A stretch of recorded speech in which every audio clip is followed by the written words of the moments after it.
직장 생활 하다 보면 참 이상한 일 많이 겪게 되잖아요.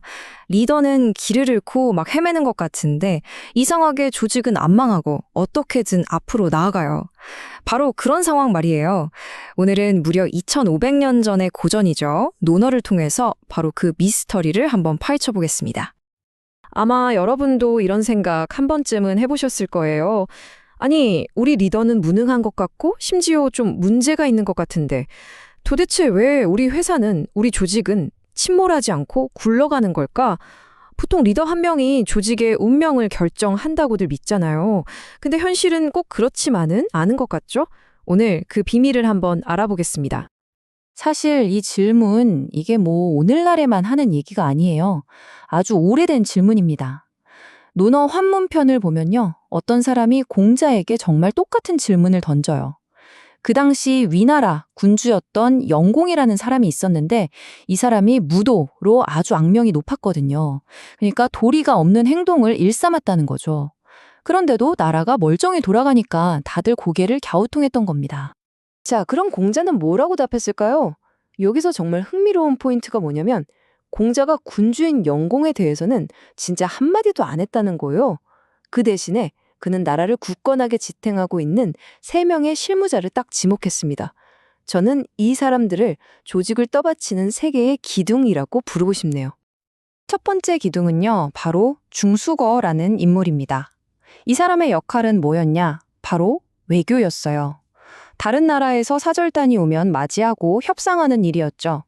고대 국가에서 외교는 거의 생존과 직결되는 문제였잖아요. 리더의 평판이 어떻던 간에 나라 밖의 관계를 아주 튼튼하게 관리하는 전문가가 떡하니 버티고 있었던 겁니다.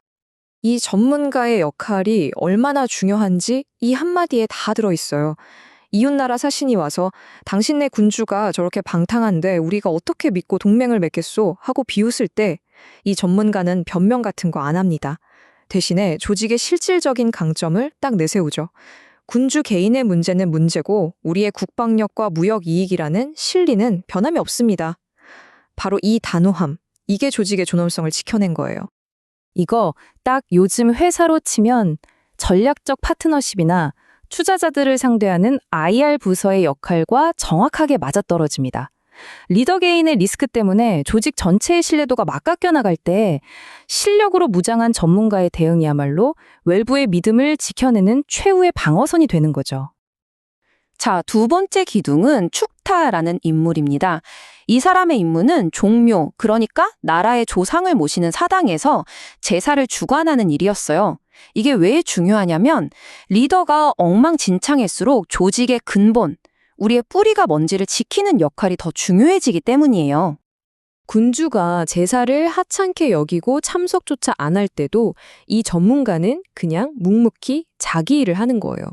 우리의 이 정성이야말로 이 나라의 근간을 지키는 힘입니다. 라고 말하면서요. 이렇게 조직의 핵심 가치와 정체성을 지키는 행위는 혼란 속에서 구성원들을 다시 하나로 묶어주는 아주 중요한 역할을 합니다. 이게 바로 현대기업에서 말하는 브랜드 아이덴티티를 수호하는 역할인 거죠. 리더가 방향을 잃었을 때 우리는 누구인가? 우리는 무엇을 위해 존재하는가라는 근본적인 질문에 답을 해주는 겁니다. 조직의 정신적인 뿌리가 튼튼하면 구성원들은 심리적인 안정감을 느끼고 다시 중심을 잡을 수 있게 되거든요. 자, 그리고 마지막 3번째 기둥입니다. 바로 왕손가. 이 사람은 군사를 다스리는 장군이었어요. 나라의 실질적인 안보를 책임지는 인물이었죠. 아무리 외교를 잘하고 정체성이 튼튼해도 외부의 물리적인 위협을 막아내지 못하면 그냥 한순간에 다 무너지는 거니까요. 이 장군의 결단력은 정말 이 한마디로 딱 설명이 돼요. 적군이 국경을 침범했을 때 그는 저 위에서 놀고 있는 군주의 명령만 기다리면서 시간을 허비하지 않았습니다. 군의 임무는 백성을 지키는 것이라는 이 확고한 원칙 아래서 먼저 행동하고 위기로부터 나라를 구해냈죠. 이게 바로 오늘날의 위기관리 전문가 혹은 기업의 정보 보안을 책임지는 CISO 같은 역할입니다. 문제가 터졌을 때 매뉴얼이나 리더의 지시만 기다리는 게 아니라 자신의 전문성과 실행력으로 직접 위협을 제거해서 조직의 생존을 가능하게 만드는 힘, 바로 그겁니다. 자, 이렇게 3개의 기둥을 다 살펴봤는데요. 외교 전문가, 정체성 수호자, 그리고 위기 관리자. 공자는 바로 이 사람들 때문에 위나라가 망하지 않는다고 설명한 겁니다. 여기서 우리가 발견할 수 있는 핵심, 과연 뭘까요? 이게 바로 공자가 실제로 했던 대답이에요. 아주 간단하고 명쾌하죠. 그는 리더의 무도함을 탓하지 않아요. 대신에 각자 자기 자리에서 제 역할을 완벽하게 수행하고 있는 이 전문가들의 기능적인 총합에 주목한 겁니다. 외교, 문화, 안보라는 이 핵심 기능들이 제대로 돌아가고 있으니 나라가 망할 리가 없다는 거죠.